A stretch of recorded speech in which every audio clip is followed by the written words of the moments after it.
Meie koolis on märgatud hiirt. See pole üldse naljakas, sest lapsed kardavad. Hiired kannavad ju haiguseid.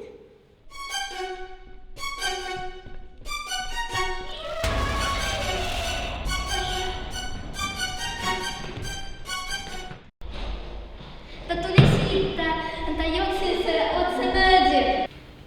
Ma ei saa aru, miks kõik kardavad mind. Ma lihtsalt tahan õppida nagu kõik teised. Ema ütles, et õppimine on väga oluline.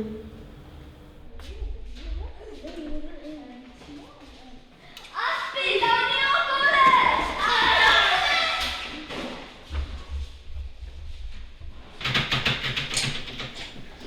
Kool peab olema turvaline ja kõigile. See tähendab ka hiirtele. Selle põhimõtte panime ka arengukavasse.